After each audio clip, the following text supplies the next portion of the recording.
नमस्कार, मी मंगल तुम्हा सर्वांचं नवीन एका व्हिडिओमध्ये अगदी मनापासून खूप खूप स्वागत करते। तर आजच्या व्हिडिओमध्ये आपण पाहणार आहोत।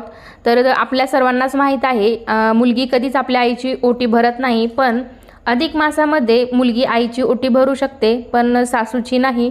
तर का तर हे सुद्धा आपण आजच्या व्हिडिओमध्ये पाहणार आहोत। तसेच धोंड्याच्या महिन्यात सुहासिनी महिला जोडवी बदलतात, तर जोडवी बदलताना काही चुका करू नयेत हे सुद्धा आपण आजच्या व्हिडिओमध्ये पाहणार आहोत। त्यासाठी हा व्हिडिओ तुम्ही शेवटपर्यंत नक्की पहा। चला तर मग पटकन व्हिडिओला आपण सुरुवात करूयात। सर्वात प्रथम पाहूयात की आपण अधिक मास म्हणजे काय। तर हिंदू कॅलेंडरनुसार अगदी प्राचीन काळापासून हिंदू कॅलेंडर हे चंद्रावर आधारित होते। चंद्र आणि सौर कॅलेंडरमधील फरकामुळे दोन कॅलेंडर हे समान करण्यासाठी दर 3 वर्षानंतर एक हा अतिरिक्त महिना किंवा हा वेगळा महिना जोडला जातो, तर त्याला अधिक मास किंवा धोंड्याचा महिना म्हटलं जातं। तर या धोंड्याच्या महिन्याला पुरुषोत्तम मास, अधिक मास, मल मास अशा विविध नावांनी ओळखलं जातं। या महिन्याला भगवान विष्णूंचा महिना सुद्धा म्हटलं जातं। या महिन्यामध्ये आध्यात्मिक आणि धार्मिक कार्य केली जातात, उपास केले जातात, तसेच विविध ग्रंथ वाचले जातात। आपल्या हिंदू संस्कृतीमध्ये बऱ्याच रूढी परंपरा अजूनही पाळल्या जातात। तर त्यातीलच हा प्रकार एक आहे जो म्हणजे की अधिक महिन्यामध्ये आपल्या आईची ओटी भरली जाते। तर या ओटी भरण्यामागे काय कारण असावं? कारण आपल्याकडे पूर्वीपासूनच घरी आलेल्या सुहासिनीला ओटी भरल्याशिवाय घरातून पाठवत नसत। ओटी भरणे हा भारतीय संस्कृतीतील एक महत्त्वाचा संस्कार मानला जातो। सुहासिनीला संतती प्राप्त व्हावी म्हणून तिची ओटी भरली जाते। संतती प्राप्तीच्या आशीर्वादाचे हे एक प्रतीकात्मक स्वरूप असते।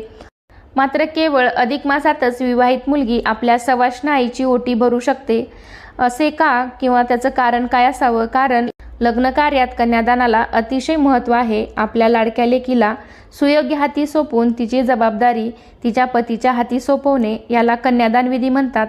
काही जण खोडसरपणे त्याचा चुकीचा अर्थ काढत कन्या काय दान देण्याची वस्तू आहे का असं सुद्धा म्हणतात किंवा चर्चा सुद्धा करतात। मात्र तसे नसून कन्यादान हा एक संस्कार आहे, जबाबदारीची जाणीव आहे। आपण ज्या मुलीला लाडाकोडाने वाढवली तिची जबाबदारी दुसऱ्याच्या हाती सोपवण्यासाठी आईवडिलांना कठोर व्हावे लागते। त्यांच्या त्यागामुळे तिला तिचे हक्काचे घर मिळते। त्या कृतज्ञतेची छोटीशी परतफेड म्हणून विवाहित मुलगी अधिक मासात आपल्या आईची ओटी भरते। तर अधिक मासातच का असा प्रश्न सुद्धा तुम्हाला पडला असेल, कारण अधिक मासात सगळीच पुण्यकर्म असतात ते केली जातात। तर त्यात आणखीन एक पुण्यकर्माची भर म्हणून अधिक मासामध्ये आईची ओटी भरली जाते। मुलगी सासरी निघाली की तिची ओटी भरली जाते, परंतु अधिक मासात आईची ओटी भरून तिने आपल्या पदरात टाकलेल्या सौभाग्याप्रती छोटीशी कृतज्ञता व्यक्त केली जाते। पुढच्या जन्मी तुझ्याच उदरी जन्म मिळावा असाही अर्थ या संस्कारातून काढता येतो। विवाहित मुलगी आईची ओटी भरू शकते, परंतु सासूची ओटी भरू शकत नाही। कारण लग्न करून घरी आल्यावर सासू आपल्या सुनेची ओटी भरून आपला मुलगा राजीखुशी तिच्या पदरात देते। सासूकडून आशीर्वादरूपी मिळालेली ओटी तिला परत करता येत नाही।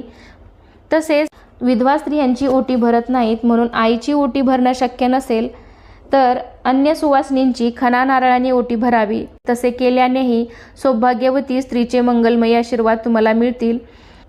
तसेच आता यापुढे पाहूया की ओटी का भरली जाते। तर ओटी म्हणजे नाभिकालचे पोट, म्हणजे जिथे स्त्रियांचे गर्भाशय असते तो भाग, त्यालाच ओटीपोट असं सुद्धा म्हटलं जातं। ज्याप्रमाणे मातीमध्ये नवनिर्मितीचे सामर्थ्य असते, त्याचप्रमाणे स्त्रियांच्या ओटीत म्हणजे तिच्या गर्भाशयात नवनिर्मितीचे, वंशवृद्धीचे सामर्थ्य असते। म्हणून केवळ विवाहित स्त्रियांची ओटी भरली जाते, विधवा स्त्रियांची नाही। स्त्री जीवनातील हा महत्त्वाचा विशेष भाग आहे। विवाहित स्त्रीची कूस उजवावी, तिची ओटी भरावी, फुलावी फळावी म्हणून तिला मातृत्व लाभण्यासाठी तिची ओटी भरली जाते। एका अर्थाने हा स्त्रीच्या मातृत्वाचा, तिच्या सृजनशीलतेचाच संस्कृतीने केलेला हा गौरव आहे। ओटी भरण्याची पद्धत ही लग्न समारंभापासून चालू होते, तर ती लग्नानंतर गर्भधारणा ज्या विधी असतात त्यातसुद्धा, ज्यावेळेस स्त्रिया गर्भवती असतात त्यावेळेस सुद्धा ओटी भरली जाते। मातृत्व प्राप्तीसाठीचा आशीर्वाद हाच प्रतिकात्मक अर्थ या पद्धतीमध्ये दिसून येतो। माहेराहून सासरी जाणाऱ्या मुलीची ओटी भरली जाते। ओटी भरण्यासाठी तांदूळ, सुपारी, श्रीफळ, खोबरे, लेकरवाळे हळकुंड, हळद, कुंकू, 5 प्रकारची फळे अशी सामग्री ही ओटीमध्ये भरण्यासाठी वापरली जाते। तर या अधिक मासामध्ये जेव्हा तुम्ही तुमच्या आईची ओटी भरत असाल तर त्यावेळेस तुम्ही आवर्जून चांदीचं निरंजन देऊ शकता। तसेच गाय वासरू असलेली गाय तुमच्याकडे पितळेची किंवा मातीची सुद्धा असेल तर ते देऊ शकता तुम्ही। साडी वगैरे ज्या तुमच्या आवडीनुसार ज्या वस्तू तुम्हाला आवडतील त्या देऊ शकता। फक्त जोडवी ही देऊ नका, कारण जोडवी ही फक्त नवऱ्याकडूनच, कारण लग्नात समारंभात सुद्धा तुम्ही पाहिलं असेल, लग्न समारंभात सुद्धा जोडवी नवऱ्याच्याच पैशाची घेतली जातात। तसेच अधिक मासात सुद्धा तुम्ही जोडवी करणार असाल तर ती नवऱ्याच्याच पैशाची करा। आईकडून जोडवी, आई वडिलांकडून जोडवी घेतली जात नाहीत, नवऱ्याच्याच पैशाकडून जोडवी घेतली जातात। तर अधिक मासामध्ये ही छोटीशी एक चूक आहे ती करू नका। तसेच अधिक महिन्यात बऱ्याच सुवासिनी महिला आपली जोडवी बदलतात। लग्न झाले की स्त्रीच्या शृंगारात भर पडते ती सौभाग्य अलंकाराची। मंगळसूत्र, हिरवा चुडा, कपाळावर टिकली, पायात पैंजण आणि पायात जोडवी। तर जोडवी म्हणजे काय? तर जोडवी म्हणजे जोडी, आणि पती पत्नीच्या जोडीमध्ये एक जण नसेल तर ती जोडी अपूर्ण मानली जाते आणि म्हणूनच ही जोडी टिकून राहावी, कायमस्वरूपी राहावी, अधिक महिन्यासारखी एक कायमस्वरूपी राहावी यासाठी बऱ्याच महिला अधिक मासात आपली जोडी बदलतात आणि नवीन जोडवी घेतात। जोडव्यांना सौभाग्य अलंकारामध्ये खूप महत्त्व आहे।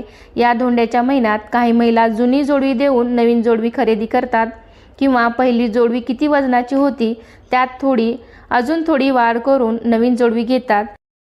स्त्रियाप्रमाणेच आधुनिक युगातील मुलींनाही जोडवी घालायला आवडतात। आज अनेक जणी फॅशन म्हणून सौभाग्य अलंकार नाजूक का होईना आपल्या पायात जोडवी वापरतात। स्त्रिया लग्नानंतर पायाच्या बोटात जोडवी घालतात, कारण पायाच्या अंगठ्या शेजारील बोट्यामध्ये जी नस असते तिचा संबंध महिलेच्या गर्भाशयाला नियंत्रित करते आणि रक्तदाबही संतुलित ठेवते। त्याचबरोबर जोडवी घातल्याने महिलांना अनेक फायदे होतात। चांदी हा धातू ऊर्जावाहक आहे, त्यामुळे पाय जमिनीला टेकलेले असल्यामुळे जमिनीची ऊर्जा शरीरात प्रवेश करते। त्यामुळे दोन्ही पायातील जोडवी या शरीरातील ऊर्जा समतोल राखण्यासाठी मदत करतात। तर या महिन्यामध्ये आवर्जून नवीन जोडवी करा किंवा जुनी देऊन नवीन जोडवी विकत घ्या, पण आपल्या आईकडून जोडवी विकत घेऊ नका किंवा आईलाही जोडवी देऊ नका। आईला मी ज्या सांगितलेल्या वस्तू आहेत तर त्या तुम्ही त्यातील देऊ शकता। अन्नपूर्णा मातेची मूर्ती किंवा गाय वासरू असलेली मातीची किंवा पितळेची, तुमच्या परिस्थितीनुसार ज्या वस्तू तुम्हाला देऊ शकता येतील तेवढ्या तुमच्या आईला तुम्ही द्या, किंवा तुम्ही खणाराळाने साडीने ओटी भरली तरीही चालेल। तर अशी ही छोटी आणि साधी माहिती तुम्हाला आजच्या या व्हिडिओमध्ये दिलेली आहे। तर आय होप ही तुम्हाला समजली असेल। तरी